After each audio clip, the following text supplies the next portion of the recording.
Paano magkaroon ng account ID para kumita yung social media account mo? By the way, hindi mo na kailangan ang sobrang daming followers para makapag-start kumita online. Hindi mo rin kailangan na magbinta-binta ng kung ano-ano or magkakota. Kaya kahit wala kang experience dito, pwedeng-pwede ka. Kaya ito'y bukas sa lahat kahit isa kang OFW, empleyado, full-time mother, senior citizen. Dahil ang gagawin naman natin dito is simple lang.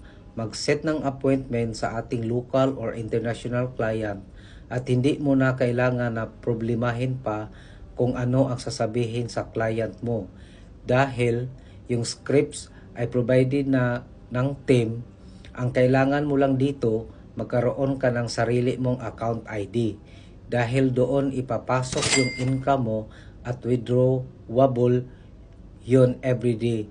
So para ma-prioritize kita, i-heart itong video na to, mag-copy link ka dyan at mag-comment ka ng how in your location.